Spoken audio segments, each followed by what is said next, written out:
What's up? What's up, people? What's going on, man? How we feeling tonight? How we doing tonight? Monday, another Monday. Monday the 13th. Honestly, opposite of Friday the 13th. But how we feeling tonight, man? How we feeling? Let me know how you feel in the comments. Put them down below. While you're doing that, take a moment, give yourselves a round of applause. Thank you for listening to the live stream, of course.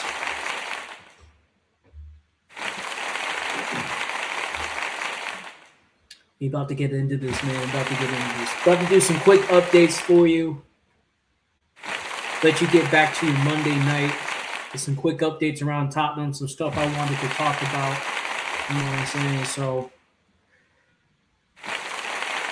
we're about to keep it locked and loaded and keep it moving. All right, man. See the last little viewer coming in at the last second, man. What's up? How we doing tonight, folks? It is De La Spurs, another edition of De La Spurs live. It is what, the 53rd edition. So we're past 50, but another edition of the show for you. Welcome in. Going to do some quick updates for you around Tottenham and everything going around Tottenham. But before we get into everything, if you wouldn't mind, go ahead and hit that like button on the live stream. Also, subscribe to the YouTube channel. It's at De La Spurs. Same as the name. Go ahead, subscribe to the YouTube. When you do, hit the notification bell. Let you know when I post, when I'm going live, so you can go ahead and be on top of everything. Also, follow me on X as well. You can follow me on X. Same thing, at De La Spurs. Follow me on X as well if you want to get into some of the content, see what I'm talking about, see what I'm seeing, getting into all that. But listen, man, we're going to make this quick, man. I don't want to take too much of your time tonight. Just some quick updates and things that I saw around the board. Hey, man, the biggest one that I seen, I don't think I made an update on this yet. I know this is pretty far behind, but just so that we are all clear, Tonali has signed for Spurs. Sandro Tonali, $100 million package. Listen, man, ultimately a great signing for the team. Just wanted to address this. We're going to talk about some more updated stories, but I just wanted to talk about this one real quick, what this means for the midfield, what this means for the rebuild for the midfield, because he's going to be one of the stars. He's going to be one of the gems. I think him, Fernandez, and Madison make a pretty darn good midfield in the Premier League, if you ask me. So he's going to be one of the gems in this midfield rebuild, and ultimately, I think it's also a sign that kind of sets the standard of what level of player we need to be getting. A lot of people would say we overpaid for Sandro Tonali, and I get it. A lot of people don't think this dude's worth $100 million. Listen, I don't necessarily think he's worth that much either, but if you ask me, in the climate in which we're paying for all these players and how much we need them, especially after finishing 17th, two years in a row, man, go ahead, spend that cash, man. Go ahead, spend that cash on the players that you need. You're gonna have to pay to play, and some people look down on that. They say, oh, if your club had the pool or whatever it is to bring in players, you wouldn't need to do that. Listen, man, we are in no position to negotiate. So I'm just glad that we were willing to throw the money. The player agreed. We got him through the door, and that's all that matters. That's all that matters to me. Sandro Tonali, he signs for Spurs. He's officially a part of the team. Listen, no World Cup for him. He was already in England. This is where he's in London right now. So I'm not sure what his living situation is, but hopefully he's part of the first practices as soon as we start preseason. There should be no delays, no nothing. I don't think he's injured. I don't think there's anything with his visas and nothing like that. So let's go ahead and bring this man on home. I'm pretty sure he must live in London now, or Yeah, he would have to live in London now. It's pretty easy to find a place down there. Let's see, worth 100 million. So even if you can't pay for the place outright, you know that money's coming in on the back end. You're moving from Newcastle, wherever the fuck that is. You know what I'm saying? Like, yeah, I'd definitely be in London right now. But hey man, that's just me. That's just me. Going to the next story here. Let's see here. Got this bid for Krupi coming up. 85 million bid for Krupi, according to Transfer News Live. Tottenham were preparing that bid with Bournemouth, trying to sign a new forward, wanting to be one of the first attacking signings that we've made in this quote unquote revolutionary window, this marvelous window that we're having right now. So this is what we're trying to do. We're trying to get bring this kid in, which ultimately I think he had a pretty darn good season with Bournemouth, if I remember correctly. Had some decent numbers with them, so I ain't mad. Again, are we overpaying for this? Yes, I think we are overpaying for this dude. I mean, I think ultimately he's what, like at the oldest 21, 22. He had one good season so far in the Premier League. You're definitely overpaying if you're paying 85 million pounds, but that's the price you have to pay if you want to get players. You want to bring them into Tottenham. Don't got Europe. We don't have anything to persuade anybody at this point. So listen, this is the price you have to pay. And as long as we got the money, we're able to generate the money to continue to do this. I say we keep going down this path, bringing in the players that we need. And yes, these players will want to go because if they were here for money, they're going to leave for money. But guess what? If they're leaving for money, we're getting that money. So hopefully we're able to recruit on some of these players. And if we spend big bucks, say on a player like this, he's young. If he has a couple of good seasons with Tottenham, has some good games in the Champions League or in some sort of Europe format, hopefully we'll be able to recoup some of the money on this player. But ultimately, 85 mil, it's a lot of change. It's a lot of change. We're making it back though. We're selling some players. I think that's where the next story is going to go here. Let me go ahead and move this. Hold up. Here we go. So this is where this next story is. According to Hotspur Lane, Everton's interest in Jed Spence is genuine. Fee will be the sticking points. Everton value him at 25 bones. So 25 million for Jed Spence. Very iffy on this because I feel like we can get a little bit more money for this dude. I'm not even going to hold you. I feel like with Jed Spence being an England international, not having necessarily the best showing right now at the World Cup, but has a World Cup under his belt. England international. As you can see here in this photo, he's won a European trophy before. So he's not no chump. You're not bringing the chump into your team. So saying he's only worth 25 million, I think, is a little bit of chump change, and I think that we could bump those numbers up just a little bit, just a little bit. You know what I'm saying? We don't got to do nothing crazy, but I think ultimately 35 is what I would say for Jed Spence, a 35 million pound move. That's what I would go for if you ask me. But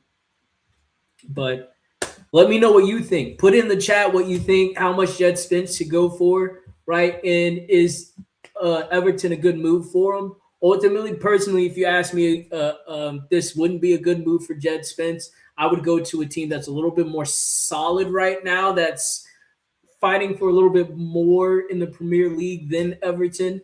But if he wants to leave to get more playing time, if he wants to leave to be the number one man on that back line to hold down the position and continue his pursuit in getting, these England spots, then, Everton might be the destination for him. But personally, if you ask me, I don't think this is good for him.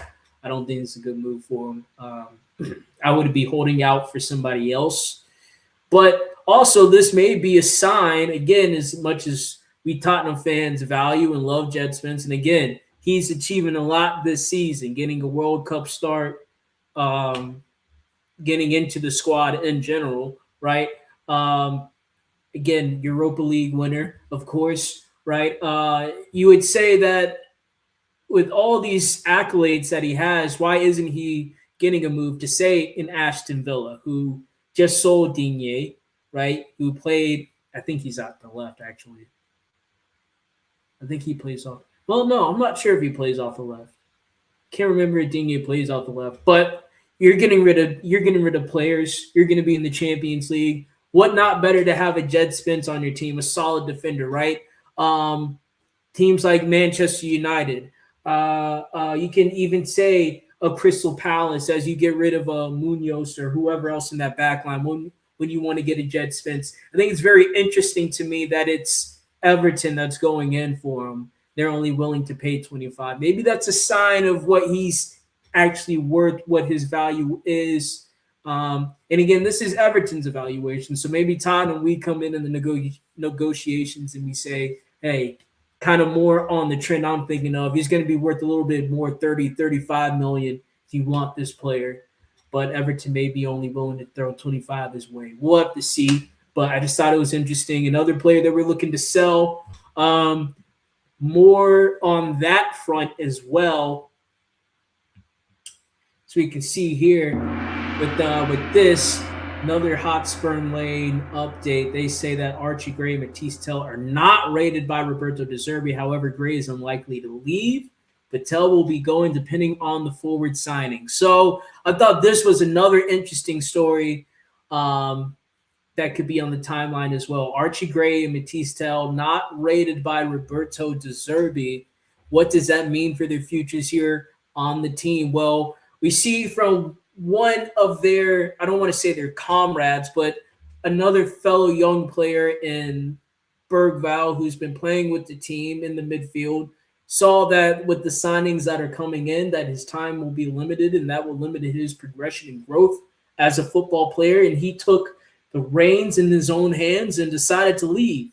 So does an Archie Gray do the same thing? Does Matisse Tell do the same thing? If you ask me, I don't mind if any of these players go. Like, they can go. I think we're making some solid enough signings so where these players can go and whatever floor they represented, I think we'll be fine without it. You know what I'm saying? Especially Matisse Tell. I think maybe Archie Gray has been more versatile to the team, playing in, whatever positions he's had to play in. But Matisse Tell, he's been across the front line. He hasn't done anything to warrant any sort of starting position. Hell, he's barely even more than a bench position at this point. So if he goes, man, he goes. I really don't care. He can he can head on out of here, and I'll perfectly be fine with that. But as far as Archie Gray, they say that he's not leaving, he's not moving this summer. So we'll have to see what we do with him. But interesting enough, I think that these youth talents that a lot of Spurs fans have been hanging their hats on, saying, oh, just give them 2 to 3 years time, they're going to become the guys. We're now seeing that they're not being rated by, well, I mean, we've already kind of saw with Frank, wasn't really getting that much starting time. With Tudor, didn't really have a lot of games, but I think they were getting decent playing time. But we're seeing with Roberto De Zerbi now, not really rated by a manager that is looking pretty serious.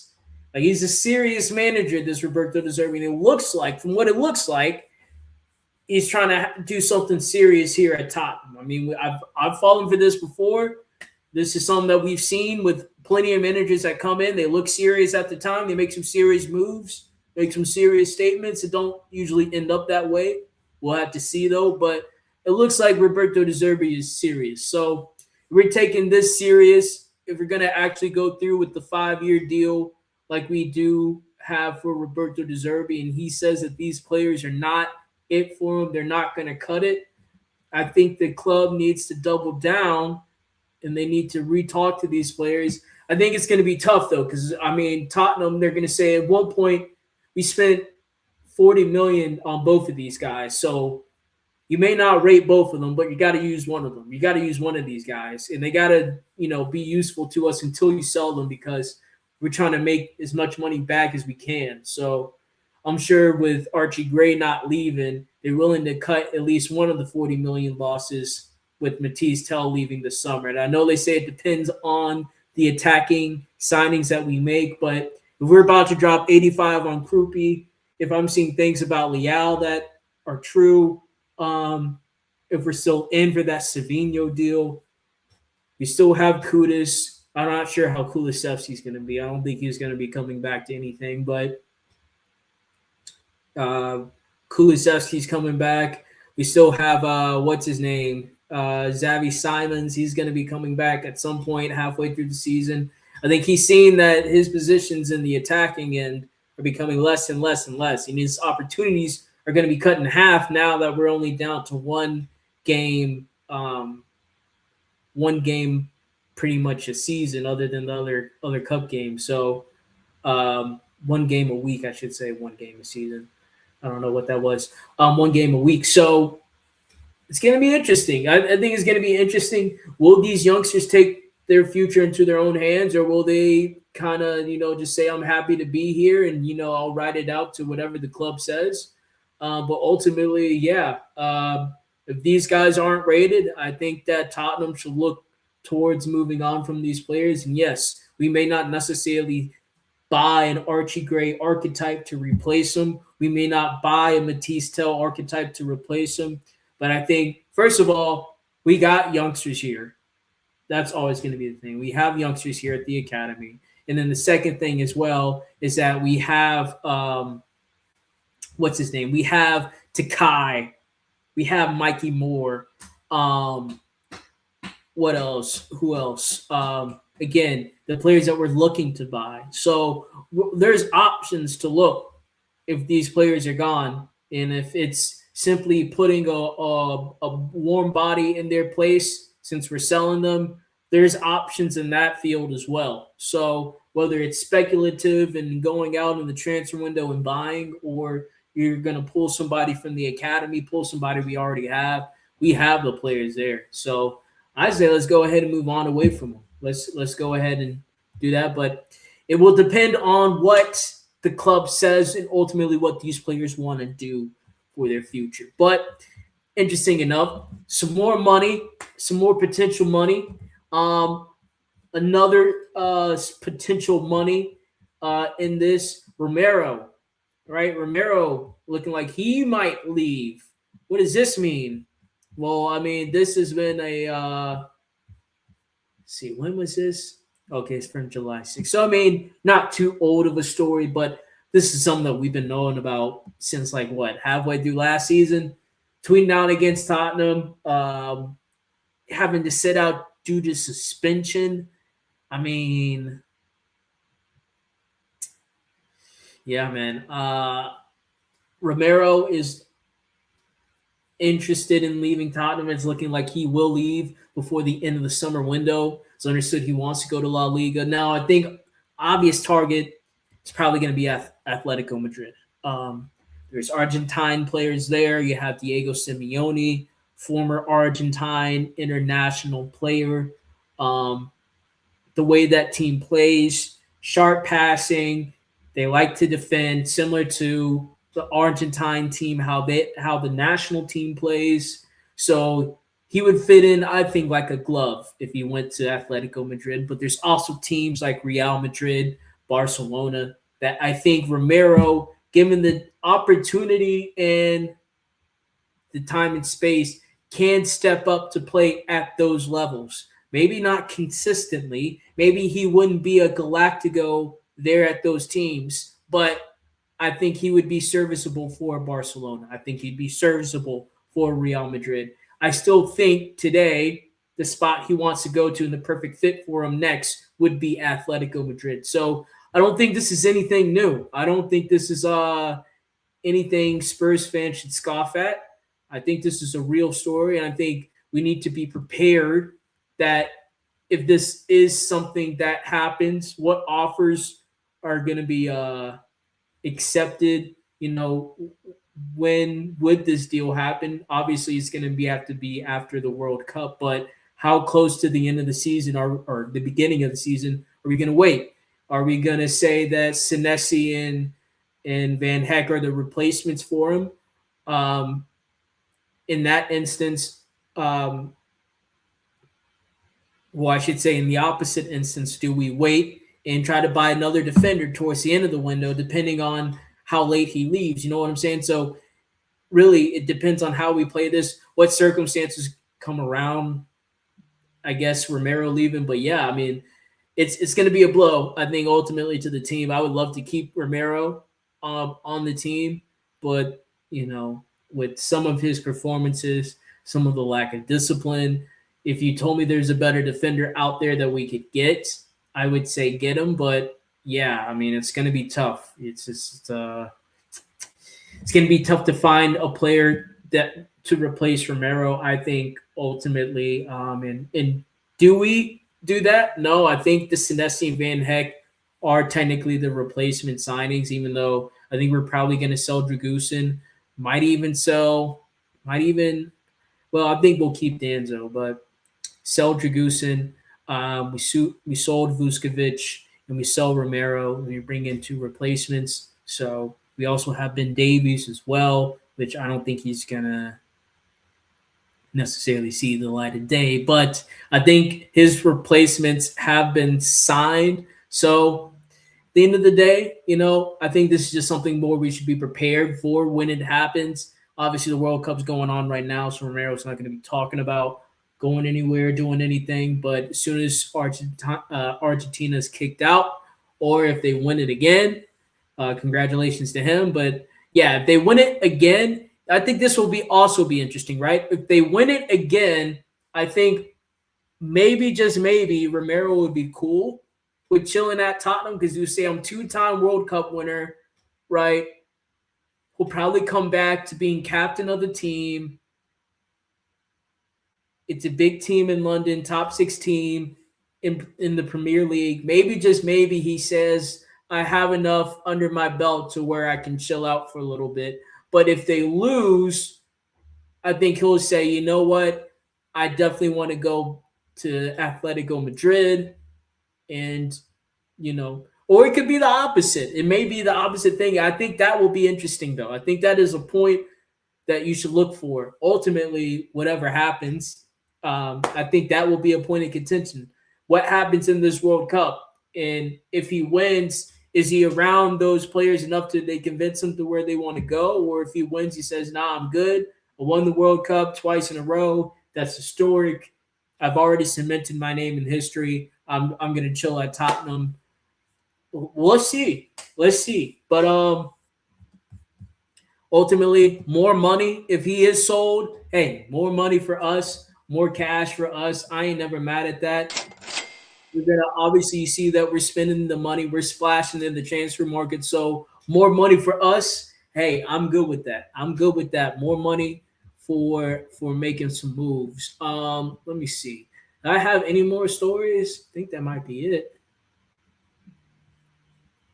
I think that might be it. Oh, wait, no, I got a couple more stories, and I'll cut you loose. This one I saw. Now, this one sort of broke my heart. Wait, hold on. Where is it?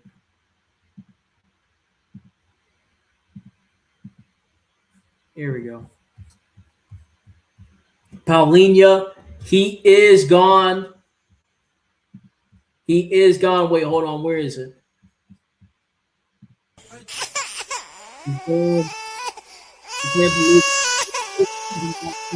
My homeboy, this is my dude. This is the dog. I thought of the team. A lot of people said, oh, he's not technically good enough to do anything for Spurs. He's not going to score goals. He's not going to assist. What is he going to do? He's just another brute that we have. This man came in and single-handedly saved this season, saved this team. He legitimately scored the goal that saved this team from relegation. This was the dude. This was player of the season for me. Ultimately, I'm sad to see him go. I think there was a position for him in that midfield, right? Even with a lot of people, again, for whatever reason, saying, oh, he's technically not good enough. He's not good enough to be a part of Roberto De Zerbi's team. We're looking, there's not going to be enough space for him in that midfield. I think ultimately, one, the reason why he fought so hard was to get a fighting chance next season to play. I think he knew that Tottenham weren't going to have the same players around, but I think he ultimately was fine for his opportunity in this team. Second, he contributed what? Maybe three to four goals this season based off of his skill. These aren't just like easy goals, by the way. I'm pretty sure one of them was like a scissor kick, overhead kick goal. So he has the skill, he has tech. Yeah. And maybe I haven't seen him in a pass heavy Roberto De Zerbi system over, a matter of 10, 11, 12 games yet, but he was at the likes of Bayern Munich, which they play a highly technical game, highly passing game. And I'm not sure how many games he started. I'm not sure how much playing time he got there, but they thought of him as an option for a reason. So I think there's a player there. If you ask me, I think it's sad to see him go because I think he's going to continue to do what he does. Whether he goes to a Premier League team or ultimately I think it was rumored he's going back to Portugal. He's going back to Portugal to go to one of his go to a domestic league team and I guess finish out the rest of his career there. But he's going to do what he does, man. He's going to be the top tackler there, top ball winner. He's going to be a dog. He's going to bring passion. He's going to bring fight. He's going to be the man wherever he goes, man. And then, I thought we would be able to keep him. I thought we would be able to sign him just for another year, just to kind of stabilize Roberto De Zerbi, bring in somebody who was there for the ground zero, can help push the boat. The dude who's in the river that helps push the boat when they're starting to sail. You know what I'm saying? I thought he'd be one of them, but ultimately he won't be here. So he's gone. So it's sad to see. You didn't sell him or anything. This contract expired, so we're not getting any money for him. It is sad to see him go. But ultimately, when there is a player lost, there is another player won. Let me see here. And this will be the last story for tonight. Where is it? Fuck it. Last story for tonight. Nico Williams of Nottingham Forest. We have interest in him.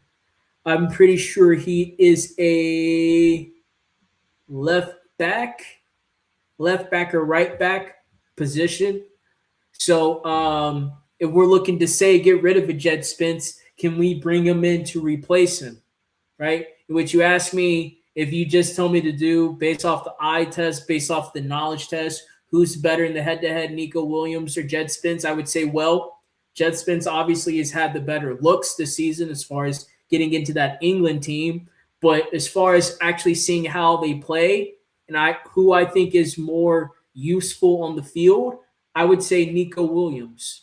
Because I think Nico Williams maybe is not as defensively sound as Jed Spence, and I think that's also an athleticism thing. I think Jed Spence is ultimately more athletic than him. So I think he gets up and down the field more than Nico Williams. And I think that helps him in defending better and, kind of shutting down, going up and down the field, right? But I think Nico Williams, from his time at Liverpool and then ultimately coming to Nottingham Forest, right? I think he's shown that he's a little bit more capable on the ball, right? When we finally get the ball into the midfield, into the attacking third, that he has a little bit more creativity, a little bit more, not necessarily in product, but has a little bit more imagination into what he wants to try to build and what chances he wants to create from out there. So, again, if you ask me, I'd take Nico Williams, especially in this pass-heavy Roberto De Zerbi team. I want somebody who's creative, somebody who's comfortable on the ball, out wide on the defensive end. And Jed Spence, again, he's got some good looks this season, but I don't think he's necessarily all that good on the ball. He's not great on the ball. He's good at winning the ball back, good defensively, and as you see in his English and part of his selection, right? With the manager like Thomas Tuchel, you use him right, use him in the right way, he can be a useful player, useful tool. But ultimately, I don't think this dude has any sort of imagination, any sort of skill, any sort of technique as far as when the ball is in the attacking third. And ultimately, I'd rather have someone who's going to be able to do something with the ball and concede maybe a little bit more defensively versus someone who's stronger defensively. And then when we get into the attacking third, really doesn't do nothing, really doesn't provide anything. So, but this is just an inquiry, right? We'll have to see. I think what will be interesting is how that Bergval deal goes, right? Because if that Bergval deal goes a lot smoother than what a lot of people are expecting, I think people with whatever happens with the what's the name, Morgan Gibbs White, right? With what happened there, I think a lot of fans are saying we should probably try to, lack of a better term, try to stick up Nottingham Forest for Bergval as revenge for how the deal collapsed with Morgan Gibbs White. So I think depending on how that Bergval deal goes will depend on how smoothly this deal can go. So if we play amicable, amicable, amicable, amicable, all right, amicable, if we're able to do that with them for the Bergval deal, I think we'll be able to get this Williams deal done pretty smoothly. And ultimately, I think it's an equal exchange in player. They play in different positions yet, but I think of how much value they were to the team. Well, actually, let me take that back. I think Nico Williams is more valuable than Bergval, but I think with what Oliver Glasner is trying to do with that Nottingham Forest team, I think he sees how important a Bergval type of player will be to his squad. So it is a little bit of equal trade-off because I think Nico Williams will ultimately, I'm not sure if he'll be they play in a 5. I'm pretty sure Oliver Glasner plays in a 5. So I don't think he's a wing back option. I think he's more of a direct left back or right back option. So yeah, I think it will be an even trade-off. I think it will be an even trade-off ultimately. So depending how that Bergval deal goes, and I think we will ultimately get that deal done. I know Tottenham were saying that Bergval is going to be around 50 million, 55 million. So we'll have to see, if they're able to afford that. In the reverse, I'd probably say Nico Williams probably going to end up going for around close to 40, 45 million, maybe even 50 million, so they can say that they broke even in doing a deal with Tottenham. So we'll have to see. But let me know what you think in the chat. Is Nico Williams a good option for Tottenham? Again, I think he's better on the ball than, say, a Jed Spence. I think he'll be a better option than a Souza.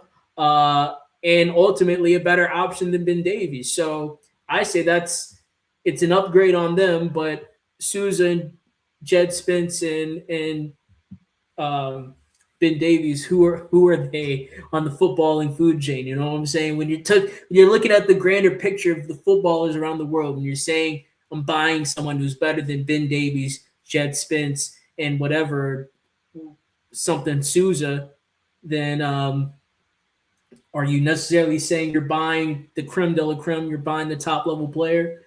I'm not sure. But would you rather have them versus those three? Yeah, at this point. And if he's going to serve as the floor, Nico Williams serves as the floor, I'd rather him be the floor than a Jed Spence, Ben Davies, or De La Souza, whatever his name is. But that's just my opinion. Listen, folks. That's it for today. Quick updates for you. I'm glad we were able to make it through smoothly. Listen, before we end tonight, just want to flash this to you again. Please like the live stream, subscribe to the YouTube channel at De La Spurs. Leave a comment down below, whether it's in the live stream comments or in the playback. Let me know what you think about some of the transfer news. What's a good move? What's not a good move? Some moves you want me to talk about, want me to cover, anything like that. let me know in the chat below. You can also follow me on X. Hit me up on X as well if you want to tweet at me, retweet something I said, retweet a story to me, or slide me a DM, whatever it may be. You can hit me up on X as well. But at De La Spurs, follow me on X, subscribe to the YouTube, like the live stream, do the same things I keep asking for. Listen, by the way, before we go, we're only one away from 10. So one away from 10.